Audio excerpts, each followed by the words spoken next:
Olá pessoal, tudo bem?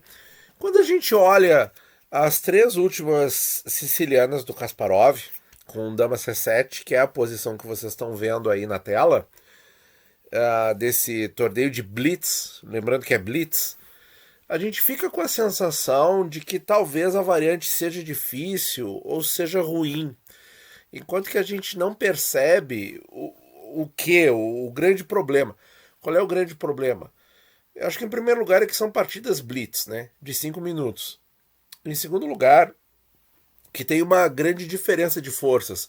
O Kasparov está afastado e ele estava jogando contra os melhores do mundo. Quer dizer, não tem termos de comparação, né? Então, bom, então o que eu resolvi fazer? Resolvi pegar uma partida do próprio Kasparov, jogada nessa mesma linha. Ele jogava muito mais o Dama B6, certo? Mas ele jogou algumas vezes Dama C7. Essa partida foi jogada em 1989 no torneio de Belgrado do Investbank contra quem? Lubomir Lubojevic, tá? Um jogador iugoslavo, grande mestre, muito famoso, muito forte, tá? Na época 89 já tinha rate de 2.635 e o Kasparov já era 2.800, certo? Então o Kasparov de repente aí acabou manchando um pouco o currículo dele para a nova geração à toa, eu vejo também, né?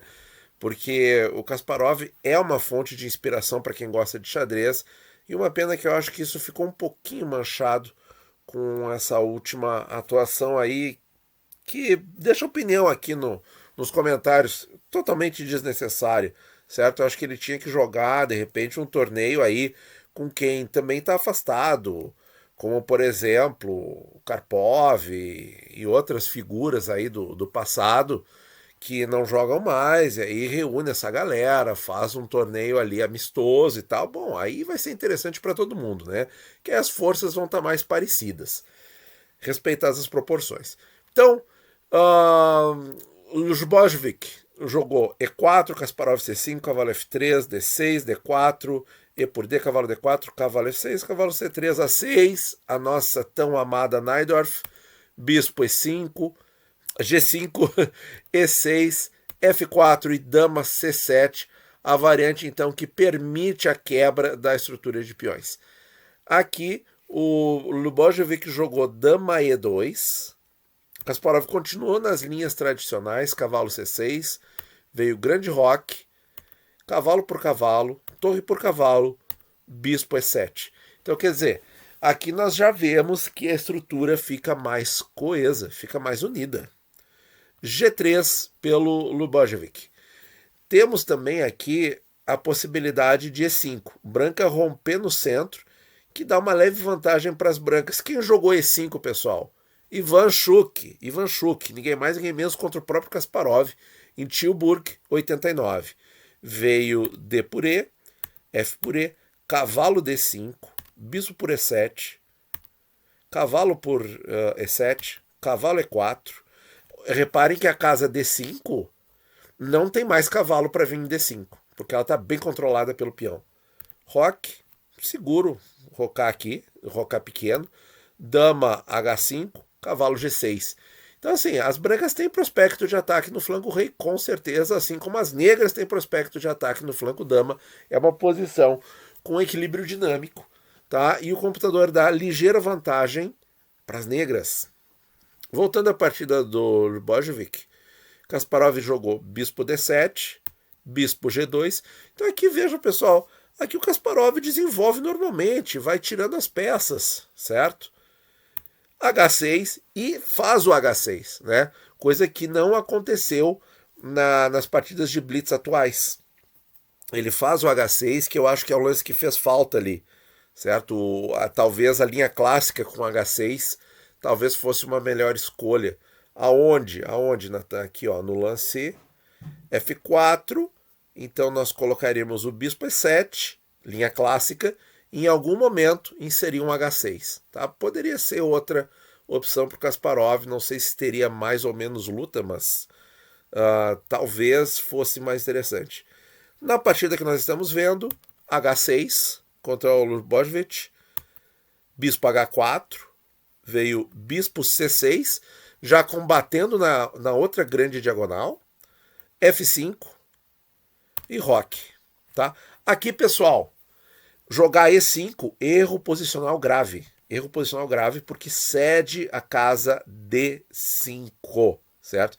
E aí, só recuar a torre já deixa a branca em vantagem. Vantagem posicional grande para as brancas, tá? Então, E5, erro grave. F5, roque.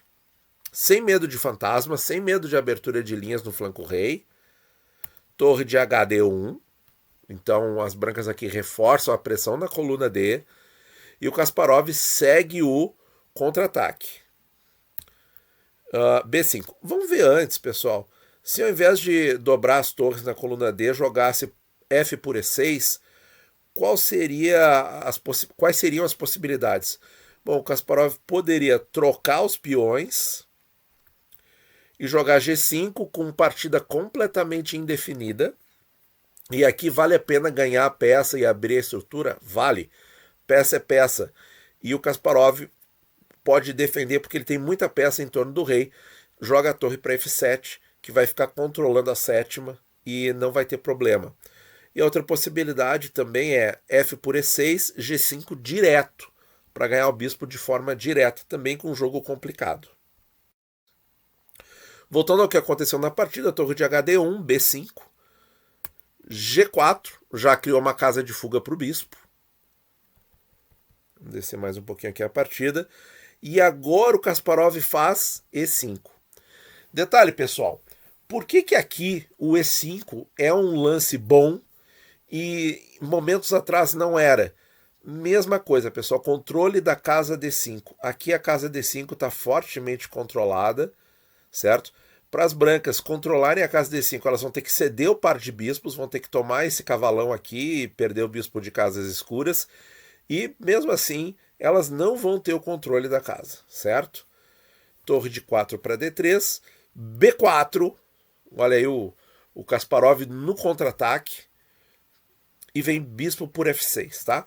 Cavalo D5 não é interessante, porque vem cavalo por D5, E por D5 forçado, não vai tomar de torre para entregar material, e vai acabar perdendo material. Vocês vejam aí que a branca já está numa situação complicada e C4 perde, né? Então, cavalo D5 aqui já não serve para nada. Então, o Lubojevich, depois de B4, jogou bispo por F6. E agora, pessoal, reparem que se o Kasparov retomar o bispo aqui, vem o cavalão, e aí o que acontece? Retoma de torre, tá? E aí a branca está com o controle da casa D5. Então não retoma de imediato, tá? Faz um lance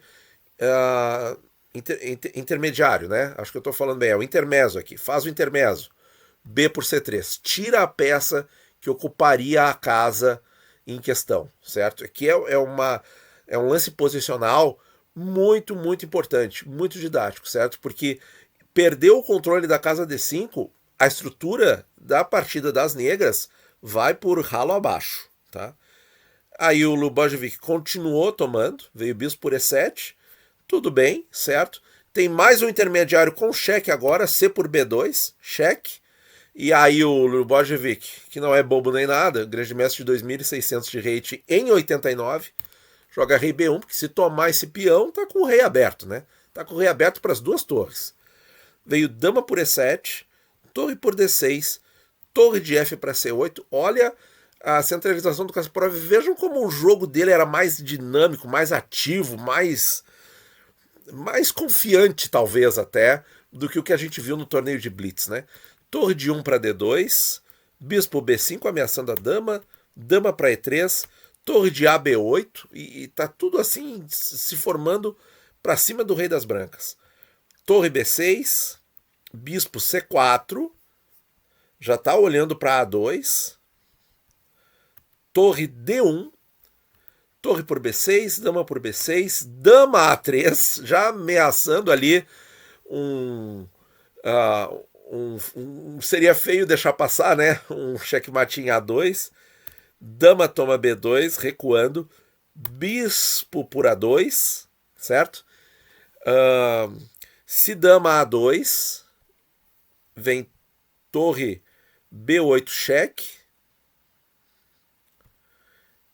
rei único, né? Ou entrega a dama e leva mate.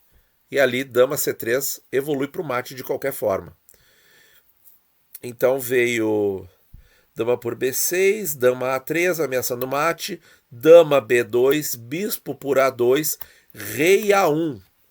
Rei A1 é o que o grande mestre jogou. Dama A4, dama por A2, dama por A2, dama por A2, torre por C2, cheque recuperando a peça menor, rei B3. E aqui o que aconteceu, pessoal? Houve uma troca de vantagem. A branca, com recurso defensivo, trocou um ataque em que ia levar mate por um final simplificado perdedor. Tá? Porque vocês estão vendo aqui que a torre faz a limpa nos peões brancos. Né? Então, rei C4 aqui é fácil de entender. Torre por H2, rei D5, F6, G5, H por G, rei E6, cuidado, está se aproximando uma rede de mate para o rei das negras. Tem que ficar atento, né? Isso aqui, num blitz, passa batido às vezes. G4 e peão passado livre, tem que avançar. Torre D8 cheque, rei H7, rei F7, olha aí, tá perigoso. E agora um lance que exclama, torre H5. E o grande mestre Yugoslavo abandonou. Abandonou porque não tem mais o que ele possa fazer na posição. Se jogar a torre G8 para ameaçar algum cheque, alguma coisa assim, torre defende, já está atrás e o peão vai. E não tem mais como atacar, não tem mais como fazer mais nada. A única coisa que as brancas podem fazer é entregar a torre pelo peão de G. Então, pessoal, olha só que partida legal, né? Que partida legal. Como é bom revisar uma partida do Kasparov em boa forma, né? Jogando aí de igual para igual, porque as partidas de Blitz não foram de igual para igual, certo? Mas não sei, né? O Kasparov, ele gosta talvez de ser pioneiro, né?